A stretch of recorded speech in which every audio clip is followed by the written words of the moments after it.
Hello, my name is Rodgers. I'm a film director. Thank you. I'm a film director, and I'm the executive director of the Transgender Film Center. Thank you. We are an organization that is dedicated to connecting trans-made stories with audiences around the world. We are so pleased to be here at Sundance today. A couple of house rules. You are welcome to take as many photos and videos as you want. We encourage that. Please do not post our location in real time for the safety and health of our participants. And also, before we get started, fuck ICE. Yes. Fuck ICE. Fuck all of these fascists that are trying to make it so that we are afraid to leave our homes, afraid to gather in community for things like the Solidarity House today. This is a space where you can hate fascists as much as you want, and we can talk about it afterwards, okay? Give it up for hating fascists! Amazing. Okay, I'm going to talk about what Solidarity House is before we kick it over to our wonderful panelists. So, Solidarity House is both a space and a practice, creating meaningful alignment where imagination meets infrastructure, and solidarity becomes strategy. This gathering is designed to strengthen our collective capacity to imagine and build the future of independent storytelling and co-design pathways toward a more sustainable and equitable creative future that centers repair, liberation, and sovereignty. Aren't you happy to be part of something like that today? Isn't that nice in times like these? For anybody who needs it, live captioning for this session is available through Coda, a web-based tool accessible on your device. It doesn't require an account or logins, and our unique links are available via the QR codes posted around the room and on the website at thesolidarityhouse.com/schedule. So if you need live captioning, please utilize it. Our next activation that we're having today is called What Comes After the Breakthrough, Maintaining Momentum During Backlash, presented by the Transgender Film Center. And we're grateful to have these incredible panelists. And I would love for them to introduce themselves one at a time so you can get to know them, the work that they do, and why they're in the work. And I'd love to start with you. Peace, everyone. My name is Seyi Adebanjo. I use they, them pronouns. I am a documentary filmmaker who bridges spirituality and social justice in my lyrical work. And I'm also here on behalf of SisterSong, a national and international organization that does reproductive justice work all over the place. So thank you. Hi, everyone. I am Christine Davila, and I am happy to be part of this coalition. I am on the board of Open Television, OTV, and I'm double happy because also I founded an organization of TV and film executives, Latina Squad. So yes, they're all Latina, and I am a TV executive / producer. Hi, everyone. I'm so grateful to be a part of this panel with this amazing group. And thank you to the Transgender Film Center and everyone part of the Solidarity House. This is just a beautiful place to be a part of. My name is Alex Schmider. I'm the Senior Director of Entertainment at GLAAD, the nation's... Thank you. The nation's leading LGBTQ media advocacy organization. And the mission of GLAAD is using the media and storytelling to change the culture and the cultural conditions that affect LGBTQ people. I'm also a documentary filmmaker and a fan of all of these people on stage, and can't wait for this conversation. Hello, Jasmine Heyward. I work with the Rescripting Gender Work, Family, and Care initiative at New America. We are the entertainment group in a larger organization that does a lot of policy and culture and narrative work. And we are interested in thinking about how entertainment media can be a tool to help move culture, move policy, and make lives better for other people. And I do a bunch of research and writing and various other things with my colleague, Vicky Shabo, as we are a small but nimble team. Excited to be here. Hello, everyone. My name's she, her pronouns. And I'm with the Undocumented Filmmakers Collective. We advocate for inclusion and removal of citizenship requirements for undocumented immigrant filmmakers and question if the sustainability of their careers is viable during this climate. And I also am a filmmaker. If you have PBS, view my film From Here, From There. Let's give it up for all of our incredible panelists, everybody. So let's start by creating a baseline of what we mean when we talk about breakthrough. What does that actually mean for all of you? Is it a moment, a project, a shift, or something that you only recognize in hindsight? And Alex, I'd like to go to you first because we talk about as I'm going to pick on you, this whole panel, we talk a lot about the transgender tipping point, which, was Laverne Cox being on the cover of Time magazine in 2014. That was a breakthrough moment, quote unquote, for trans people in terms of visibility. But, to quote somebody on Twitter, visibility without safety is a lie, and is a trap. And so, Alex, I'd love to start with you on what does breakthrough mean to you in the context of this conversation today? Let's start us off. Yeah. For me and for GLAAD, breakthrough is a fluid term because history and the future is hopefully long.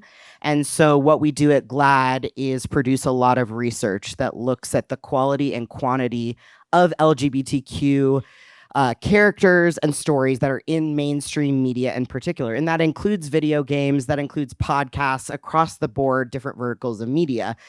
So yes, there was a quote unquote transgender tipping point when we saw a higher rate of visibility of transgender characters across film, television, and other media. But to your point, visibility doesn't mean freedom and it doesn't mean safety. And so I think when we're talking about breakthrough of any kind, it's in relationship to what? I think we've had more visibility in the past few years than maybe ever before, but that's also because of the proliferation of different platforms, of different people being able to share their stories. But how does that translate outside the communities and the audiences that those stories are reaching? So I think to talk about the trans community, I think it's fluid and it requires context and historical consideration about where have we been, where are we going, where are we now?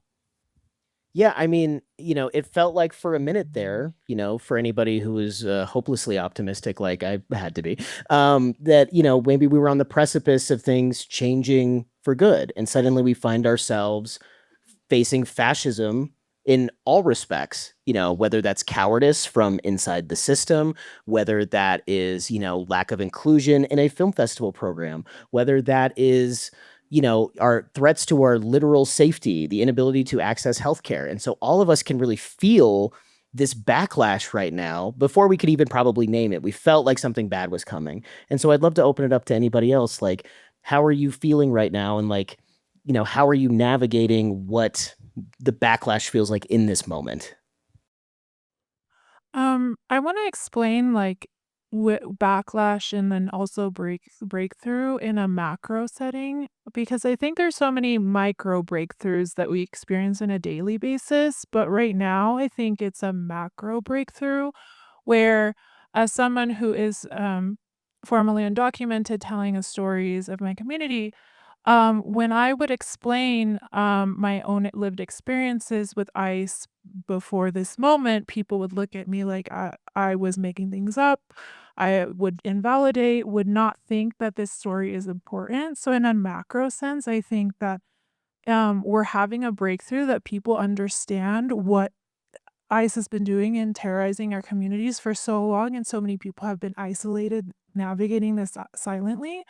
And now everyone is learning about the broken immigration system. It's a constant conversation that's top of our minds that I would never even imagine having a conversation this in depth and with everyday people in this moment because everyone's plugged in.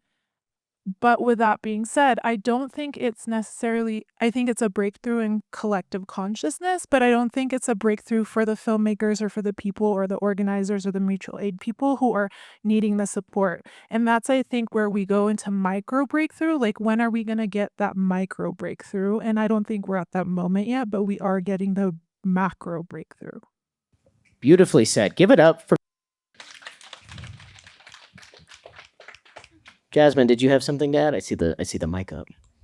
Sure. I think it's interesting just in the sense that, so our organization, because we are based in a larger organization that does a lot of policy work, we are based in DC with an office that's very close to the White House. So I think the being so close to the policy context while doing entertainment work kind of creates an interesting sense of what backlash is. And I think to the points that other folks have made, we're seeing so much movement in the sense of policy changing, with courts changing, things coming down, et cetera, but also seeing conversations happening in mutual aid circles and in other contexts among creatives that are bringing in new angles and new concepts. I think what was saying as far as there's being a higher level of awareness of what happens for certain groups of people is really interesting. I think now versus even 10 years ago, the types of conversations that are happening about trans stories and trans lives and the awareness has happened. But I do think there is an interesting distinction between what happens when really well-meaning allies become more aware of things versus what happens when people who live in these identities are facing increasing threat, and the dynamic between those two things and how we convert that into something that actually supports the people who are the most threatened is like a big action item, I think, that I'm thinking about a lot. Well said. Well said. Yes, give it up. You know, this conversation is already taking a different turn, and I love it. Let's talk about momentum. Momentum is required for any of us in this room to have a career, to build your own sense of momentum. You know, there are moments in which the industry can really support people who are on the margins, underrepresented communities, whatever you want to call it, people who are currently facing the worst of these backlashes, but we have to create our own momentum sometimes. And often, if you are an independent filmmaker, you have to be, you know, the self-sustaining force there. And so, you know, during times like these, how do you continue to create momentum, to create meaningful art, to be able to share that with the world? I'd love to start with you. I'm going to speak about this in the two capacities. I think one of them is really looking at connecting with community, right? One of the things we look at SisterSong is like, how do we meet people where they're at? Right. And that's part of the reasons why we made the documentary called For the Love of the Culture, right?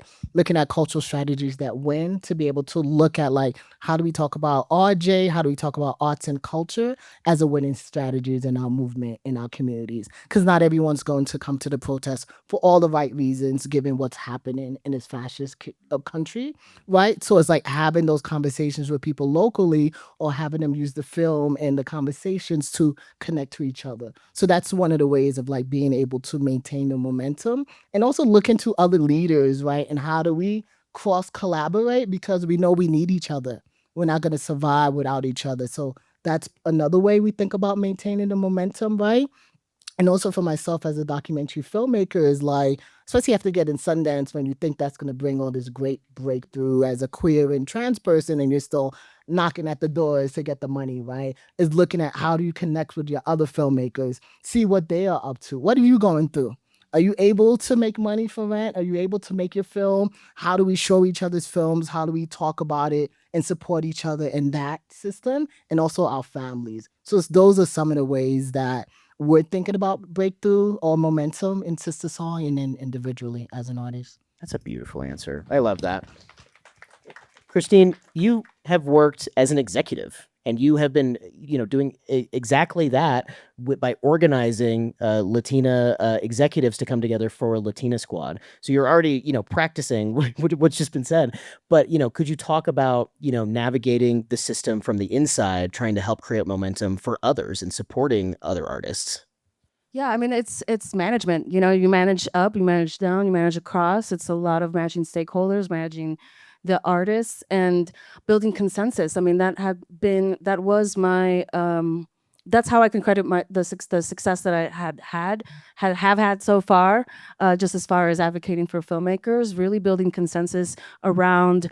You know, anytime you endeavor on any project, there's multiple risks, right?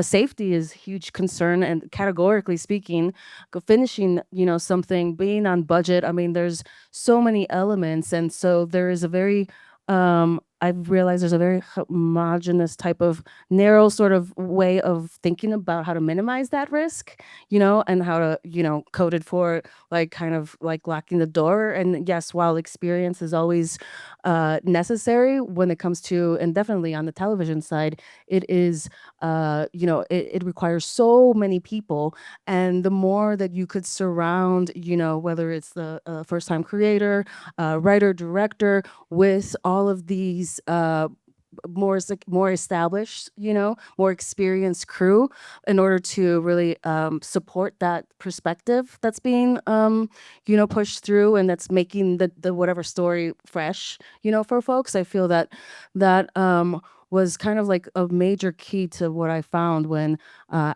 in that role, making sure that everybody was on board as far as supporting someone who may not have had the experience, and really it's almost like a mini campaign. You're campaigning for a certain artist when you're on the inside that way, and doing it in a very strategic business way that there's a specific kind of language, right, that or at least that I try to adapt, in the sense of, again, like, this is how we're minimizing risk. We're saying the same thing, but this is what is like going to be the thing that was going to make this special, because you could also like complete something on time and like on budget and have that not really be intentional or like have a voice, a strong voice behind it.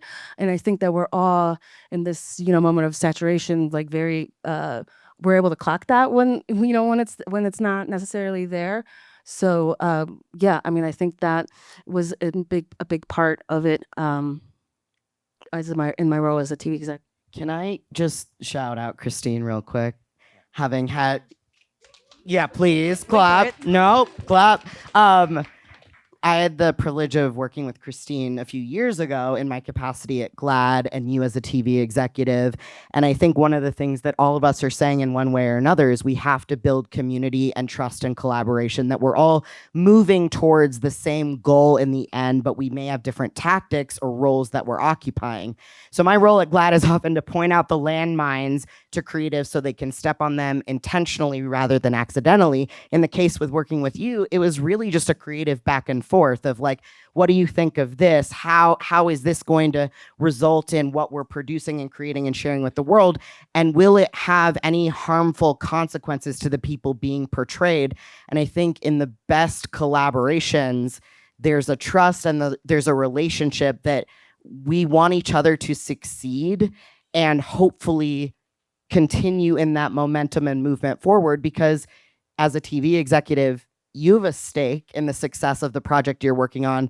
And in my role at GLAAD, I have a stake in how the community is being portrayed and what a story is doing for the culture.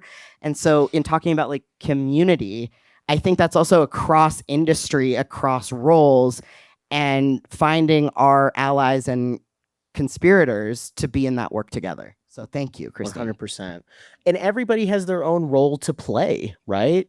As you said, not everybody's going to be at a protest. Not everybody can be at a protest. Sometimes you have a skill set that allows you to work, looking at you two specifically, that's you, Alex, able to work the system from the inside to affect change to people who, even just a little, moving the needle a little bit is a massive change for them. Everybody has their own role to play, including everybody in this room. All of the power lies with all of us right now and what we do when we leave this room today.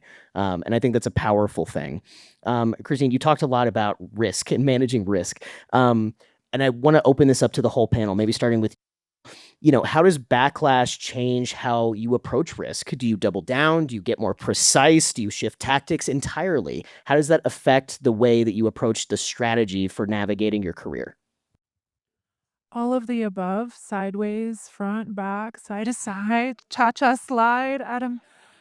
Is like, it really is like, the tactics that you employ tomorrow won't stand true with the tactics that are being done today. Like, and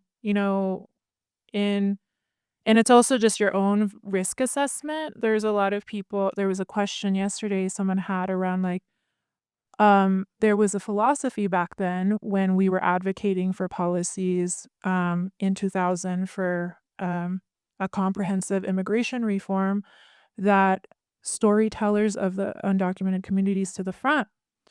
That, I think, there's a camp that says that still stands, and then there's a camp that says that's really risky. Where I stand is really around your personal risk. I'm never going to ask someone or beg someone or put someone in a subjected situation to tell their story for my personal gain. And I think that when you think about personal gain and you think about why you're pushing someone to tell that story, at any point in time, it's them that's on the line. And I think we need to think about like, what is our end goal when producing these stories? Is it that is it our end goal for accolades, or is it the end goal the safety of the person who's telling that story from that community? And so again, when I think about like, I could today say we're fine, we can share our stories, we can collaborate with people who have less risk when telling these stories. But then next week, it could all change. And we have to be flexible with no's, with someone saying, like, actually, yesterday I was okay with it. Today I'm not. And I've been in rooms with producers who have such trouble with that word of saying no that they pressure protagonists to put themselves in precarious situations. And I really think we need to not do that anymore. Like, that's it's not ethically sound. That's not sexy. They have so much more to lose.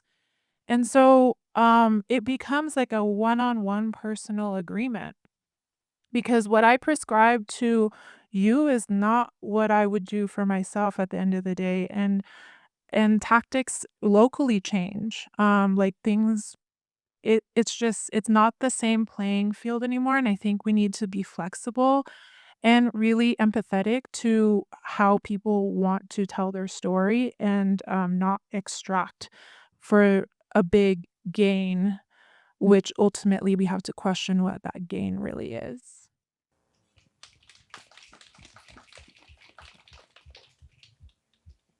I also, just to add to that, I'm all about definitions, I guess. Defining risk. I think coming from the entertainment industry perspective, this country is going through a crisis of many kinds, as is our entertainment industry. And I hear a lot about risk as a documentary filmmaker as well, and the ethical considerations for the protagonists who are putting their stories on the line and what that means for their lives, and also risk in terms of job security for people in this industry, for people at the studios, the executives, all that. And I want to sort of just poke a little hole in what does risk mean, because what I'm looking at is that I'll speak about the LGBTQ community because that's the community I know best from my work at GLAAD. The stories that include LGBTQ characters are some of the most popular on television right now. Heated rivalry. The Hunting Wives. I mean, I could go on and on and on. And so really, what is the risk? What is the risk? Because I think the actual risk is not including communities that have traditionally been underrepresented and not serving what audiences are truly wanting, and therefore they're going elsewhere. So for the longevity and the vitality of the entertainment industry that many of us probably work in, but if we don't, we all consume it in some way. How can we sustain ourselves? And I think that is redefining risk and actually looking what sustainability looks like. And that's all of us here. Can I add to that really quickly? So when talking sometimes with like documentary versus narrative, I think when you are profiling someone that has a lot of risk in terms of their own personal safety, I think that's when you explore narrative. Like narrative allows the expansion of the narrative to not risk an individual front and center. So we also have to think about the mediums. Like, does this need to be a doc? Can this be scripted? Can we protect this protagonist by exploring other various methods? Can we explore podcasts? No visual markers. Like, that's where we question the medium and the format in terms of also applying risk like assessments. Yeah, I think thoughts on both of those things. I think first of all, I'll start with what said. I think there can be a misconception sometimes that like in order to change hearts and minds, you need to like show people things that are A, true, and B, the most like intense, like overwhelming, look at how awful this is. And what we find in social psych is that when people are in their fight or flight, their attitudes don't change long term. Like that's just not how brains work really. And so there's this sense of like, when we do something that maybe is fictionalized and gets into the reality of someone's situation, but takes a little bit of a step back so that you don't have put people in a position where they're like drowning potentially in like the true awfulness of something, that better positions someone to actually change how they think about an issue.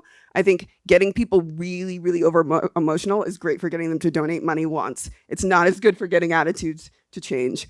And then I think on what Alex had said, also with kind of what audiences are looking for, that's work that we're thinking about. A tactic that we think about in our organization is that we have done audience research now 2 years in a row, where we work with a big marketing firm in entertainment to look at what TV audiences in the States are looking for. And we find that there's just less variance based on things like politics and ideology and location than like anyone thinks. The number I looked at last night is that when we look at people who have like very traditional ideas about gender, thinking kind of we've gone too far, like more than 50% of those people are still at least very interested in seeing queer families on screen. More than 75% if you're talking about mixed status and immigrant families. So like this idea that like these stories play well with our people and everyone else hates them, it's just not true. And so I think tactically, one of the things we're thinking about and one of the things we like to do in our org is try to give people data so that they can go into pitches and conversations and say, we know that there's actually a lot of interest in this, and that includes people in the Midwest, it includes people who are Republicans, it includes people who live in rural communities, and all these groups that we kind of say, like, they don't care about this, it's just not true. Amen. Can I add to that? We as SisterSong are also thinking about like risk and security, like long term, and also the tangible ways, right?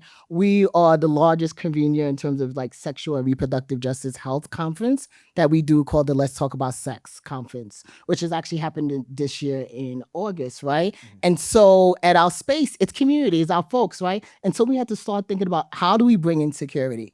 You know what I mean? So having people there to support our people, now we got to have folks with guns, right? We have people who are undocumented. And this was something we didn't have to think about before. And it became a real reality for us, especially after the overturning of Roe versus Wade. And we were in Houston, Texas, which was a carry state. So like, how are we going to make sure that we are okay and the people coming here are okay? So we think about that all the time in terms of when we're having conversations with people, doing interviews or just a workshop. Having a security person at the door, right? And making sure that everyone feels okay and making sure that this is a culture that also feels okay for us, because I know we as revolutionaries and as social justice people, a lot of folks don't believe in guns, right? Or security. So how do we make it work for us? Because our opposition doesn't think twice about it. So those are like tangible things that we're thinking about, right? And also in terms of like filmmaking, thinking about like how with the release forms, you have it in the release form that says, do you want your face shown or blurred, right? And that people fill that out, not versus you have a conversation and then you trick people later and you show their faces, right? So we put that explicitly in our release forms and letting people know at any time you can change your mind, right? And do you also want to be in the publicity, right? So thinking about those things, or thinking about like when I'm on the ground in Nigeria, how am I sending cars for people and having security to bring them to us, or security for us, because we also are queer and trans in the stories that we're doing. So it's thinking about those day-to-day tangible things and then the long-term strategies on how we do our best to keep each other safe. Right? So I'll keep it at that. Yeah. Are we so lucky to have this group of thoughtful people up here? My goodness.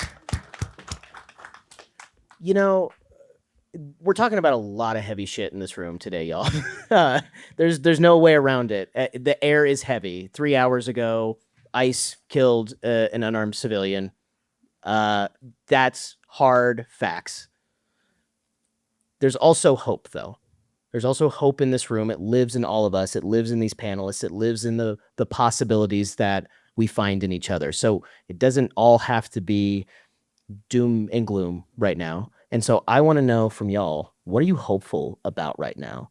Because I think that your hope can also be infectious to these good people out here and anybody who's watching this later on the internet.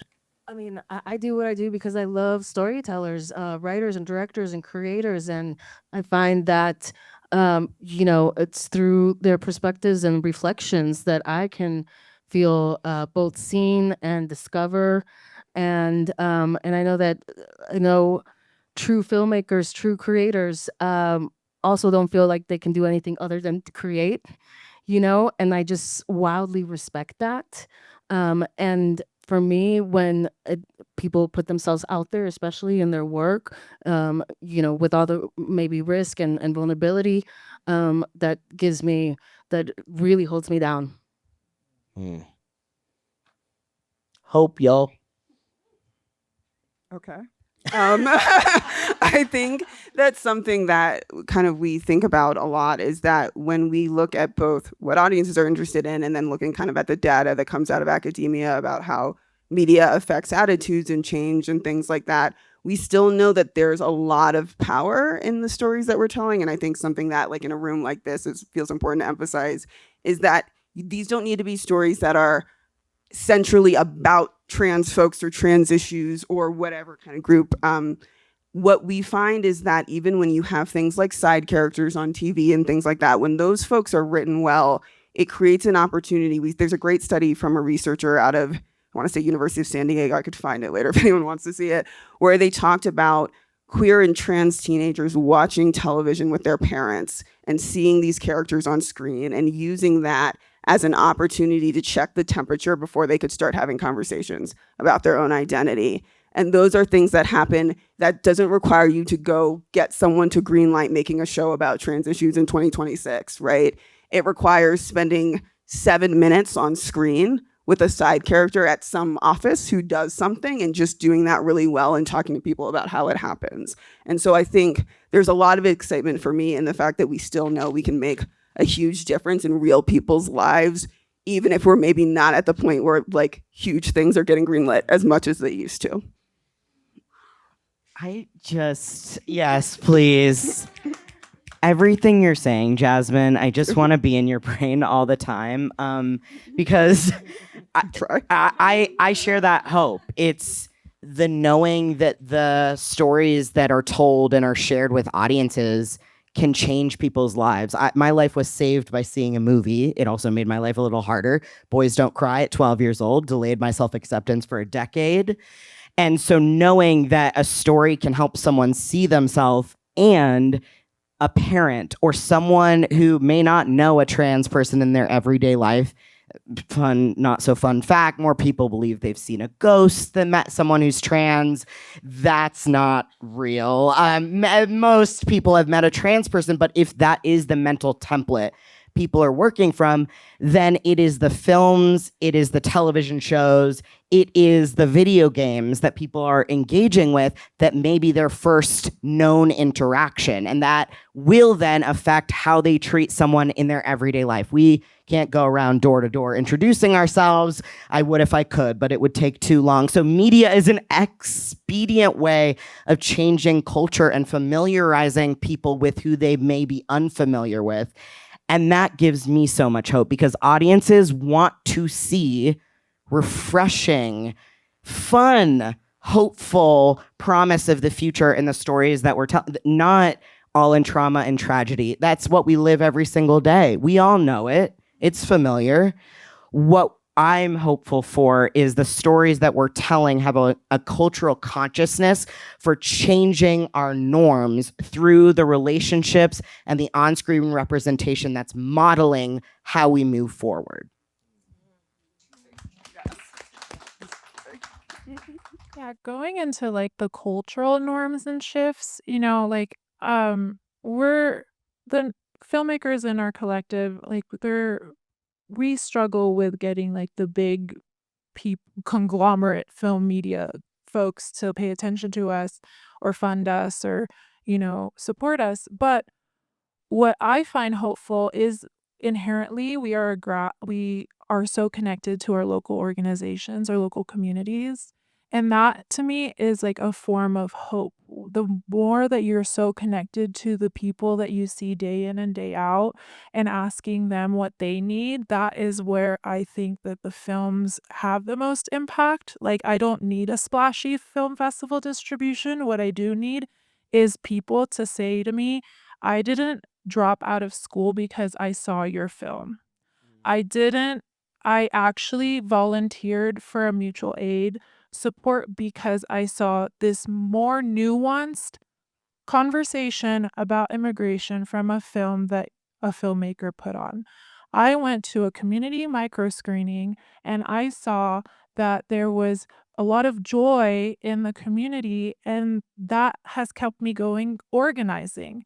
Those are the types of conversations that give me hope, because I don't care about if Amazon or any of these funders fund my shit. What I care about is if that person in middle school feels safe to go to school right now. Like, that's what I care about. I care about the day to day. And if you and our neighbors are creating an ecosystem that is allowing them to feel that safe. And I think that's big progress from, when I used to go to school. I couldn't tell anybody that I was undocumented in school, in middle school. And now I'm screening at high schools and I ask people, do you know about this policy called DACA? And these 15-year-olds are raising their hands saying, I do. And I'm like, where were you guys when I was going to school? Because I felt isolated as fuck. So, like, I think that's where I think, um, like, funding your values and your purpose goes back to, like, how are you actually helping the people around you, and rooting in that and double down on that.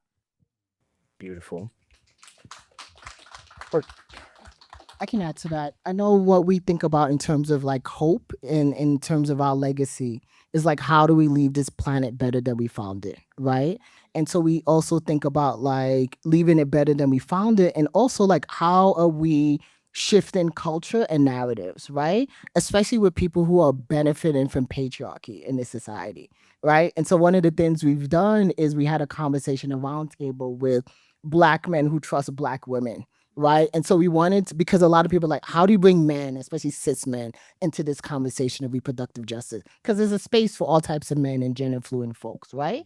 And so we wanted to have an intentional conversation with people who are like activists, people who are actors. We had Black men, cis or gay Black men, we had trans men, we had older actors, younger folks, everyday folks who don't know any of this language that we speak. Right. And so in that conversation, we were able to see the way that these brothers were able to challenge each other and also shift how they think about it. Because some folks are like, I don't know anything about this. Like, it's just my girlfriend now at 70 years old who's teaching me to be a better man and a better person and be in this conversation. Right. So we're just thinking like intentionally in terms of like, how do we shift this? And I believe this conversation will be released at the end of the month in February, right, in terms of like Black men trust Black women, and just continue to have those kind of conversations. Also in terms of thinking about leaving the world better than we found it, and having the folks who benefit from patriarchy do some shit to overturn it. You know what I mean? So I'll stop there. All right. I want everybody in this room to just close your eyes for a second. I'm not going to take your wallet, I promise. Just close your eyes for just a second. Take a deep breath. In and out. Take as many deep breaths as you need. I want you to think about something that makes you hopeful right now. You got something. Could be a movie. Could be, something you saw your kids do. It could be a book you read. I want you to think about the joy that brings you.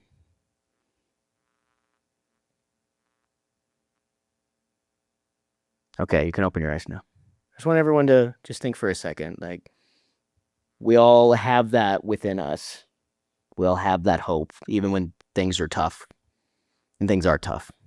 But we have each other. I was having this great conversation with Farida from Tribeca the other night.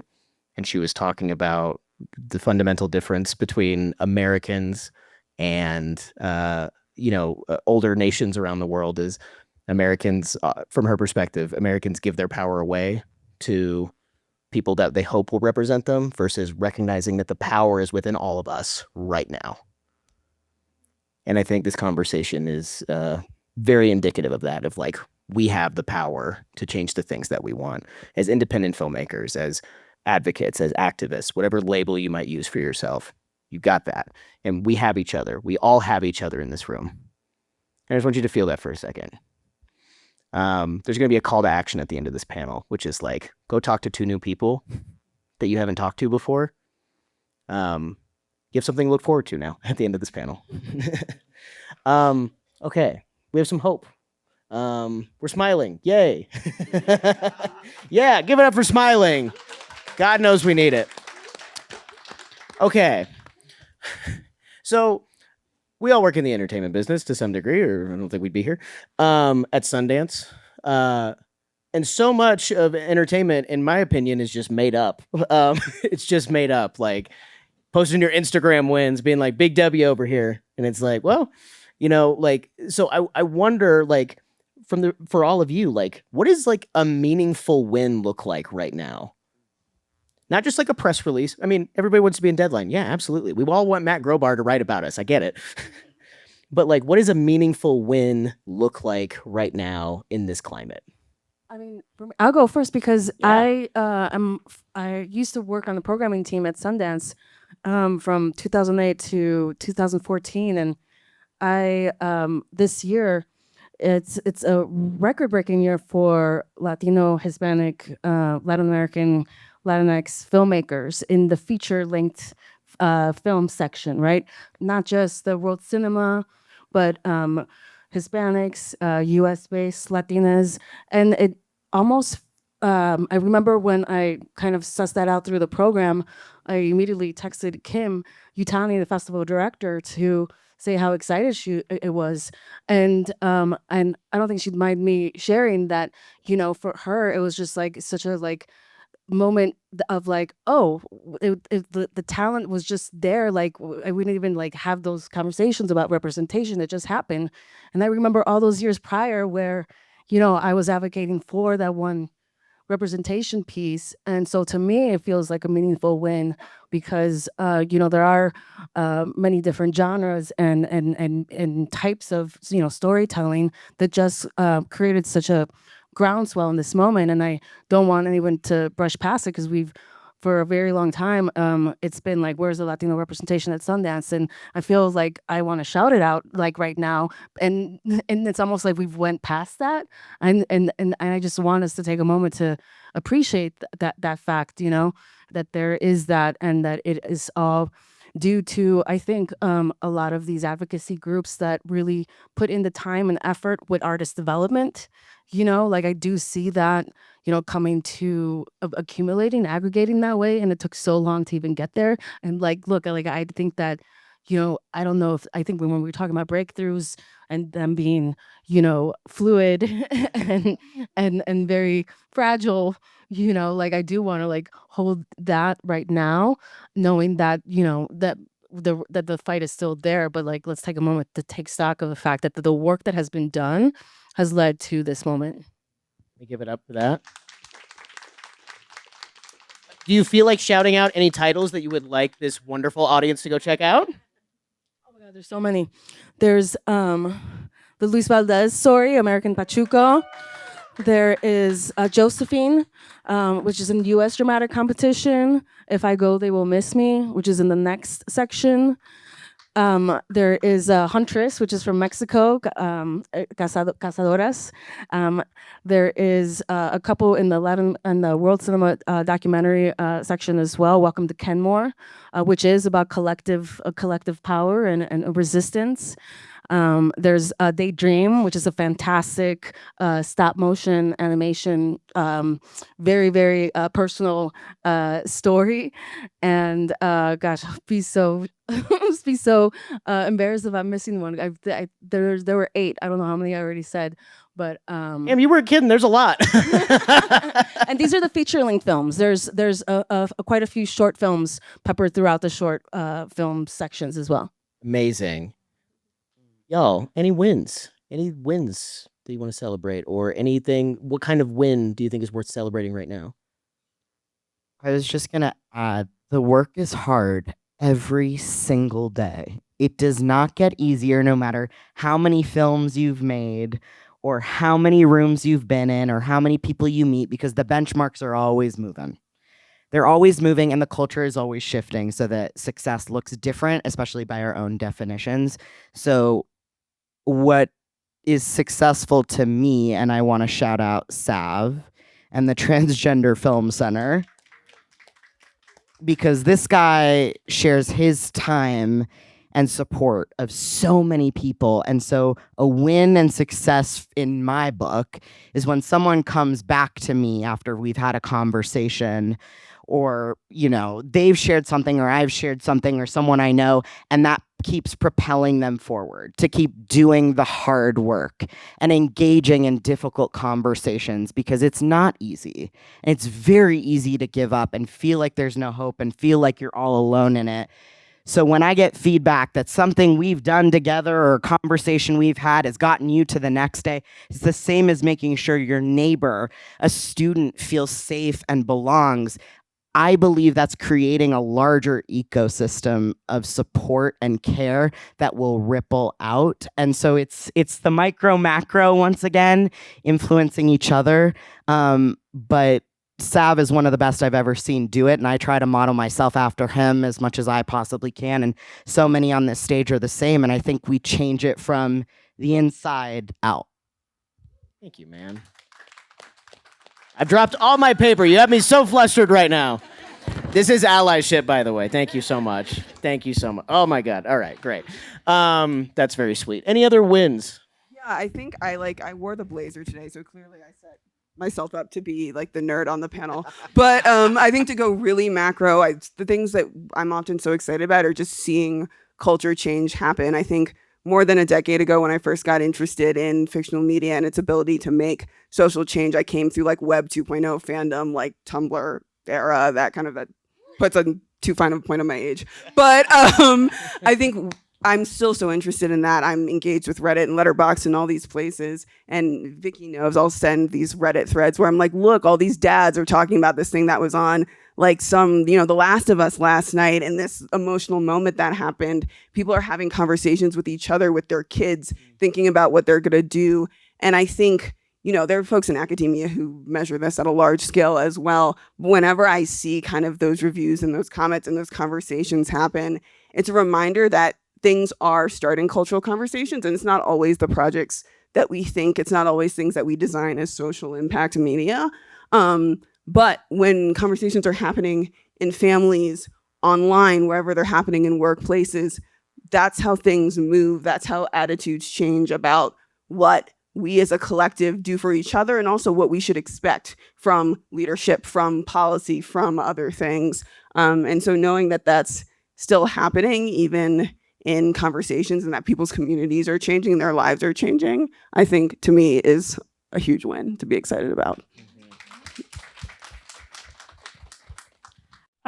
So we are a nationwide network of filmmakers, and off those, I'm not going to give you numbers, but in terms like actual hard numbers, but in terms of the percentage of filmmakers that actually make it into film festivals like Sundance from our network is very few. And even into fellowships, it's probably less than 0.5%. And so to be able to witness someone in the audience who is a member of our network be in a Sundance film, that's a big win despite everything. And Sundance was one of the, and I'm not going to name you for privacy reasons. You could just wave if you want. but, I think Sundance was one of the first institutions that were to ask us, how can we include your filmmakers in our programs, mentorships, development programs? And they didn't say, no, we can't do that. We'll figure it out. And so what I'm asking you guys is figure it out with us, and it will literally pave ways for filmmakers like who shall not be named, to be at film festivals like this. And it doesn't have to be this big marketing splash and this press release. It really is the simple movements in the micro scale that get filmmakers to tell their stories in ways that is more nuanced. It's not victimizing us. It is not double downing on that narrative of immigrants are bad. We need our films out there, and I think everyone in this room can help us get there further and further. And Sundance staff has been proof of that. I'm just so happy that one of our filmmakers can be here. So thank you.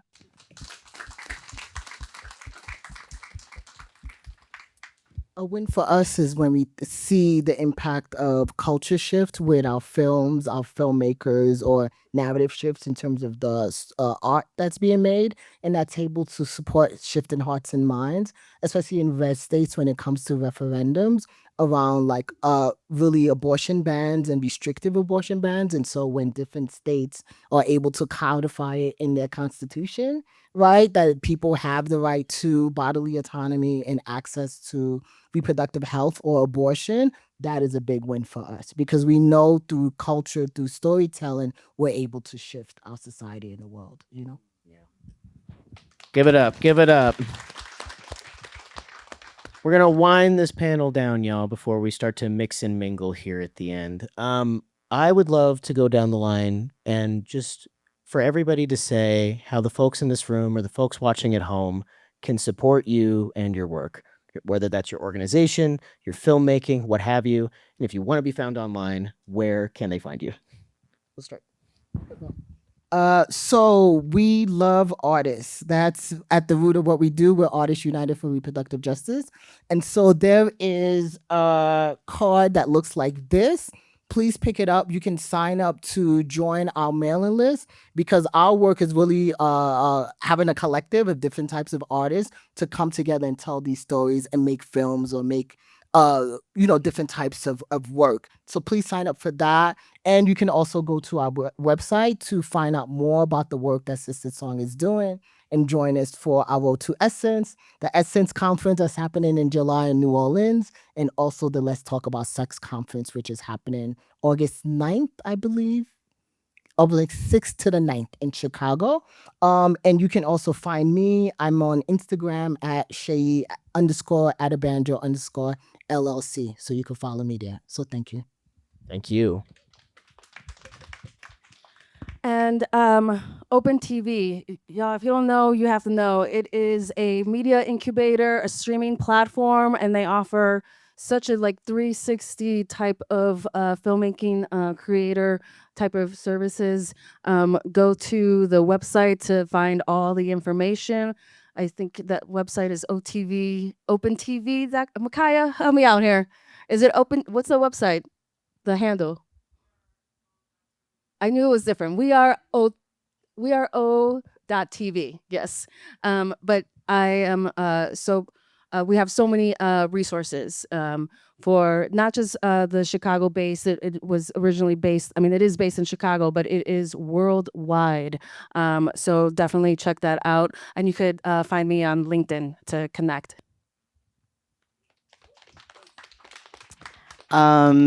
You can follow GLAAD's work at GLAAD, famously not the trash bag company where my wife's friends think I work.